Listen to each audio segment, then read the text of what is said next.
इसलिए ये चार बातों का ध्यान रखिए। एक तो कभी गौ सेवा में आपके प्रति अपराध ना बने, विप्र सेवा में अपराध ना बने, भक्त सेवा में अपराध ना बने, और स्त्री के मान सम्मान में आपसे अपराध ना बने, तो ठाकुर जी आपसे नाराज नहीं है।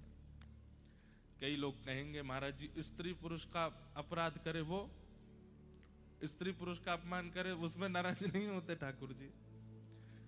देखो पहले के जमाने में स्त्रियां किसी को अपशब्द बोलती ही नहीं थी। अब कलयुग आ गया है, और अब घोर कलयुग आ गया है,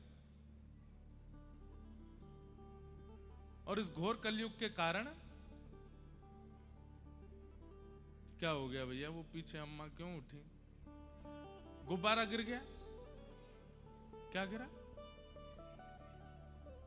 सब ठीक है ना? हाँ ठीक है, बैठ जाओ। छिपकली गिरी थी क्या?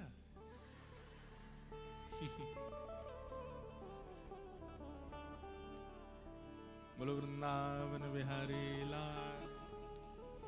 हम क्या बात कह रहे थे?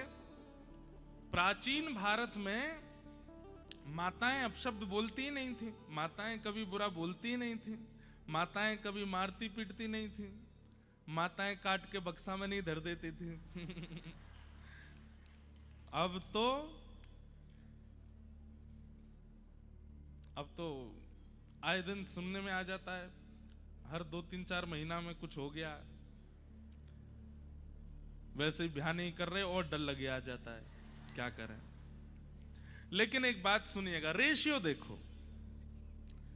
अगर रेशियो देखने पर आओगे तो भाई लोग तो हर दिन कोई ना कोई कुछ ना कुछ करता ही रहता है। माताओं के आते हैं 2 महीना 6 महीना में कोई एक बात, क्योंकि अभी भी स्वभाव इतना नहीं बिगड़ा है, अभी भी सहज भाषी, मृदु भाषी, प्रिय बोलना, ख्याल रखना, ये मां का स्वभाव होता ही है।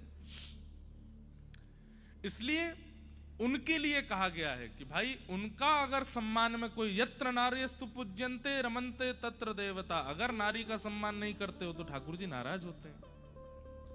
और वो व्यक्ति चाहे कितनी सेवा करता हो ठाकुर जी की, लेकिन स्त्री अपराध यदि उसके द्वारा होता है, ठाकुर जी राजी नहीं होते। ऐसे ही ठीक उतना ही विप्र अपराध यदि वो करता है, कई लोगों को हमने देखा है, बड़े बड़े सेठ साहूकार होते हैं, अपने घर पर ब्राह्मण देवता को बुलाते हैं पूजा आदि कराने के लिए, लेकिन ठीक है पूजा करवाते हैं पर वैसा सम्मान नहीं करते ब्राह्मण का।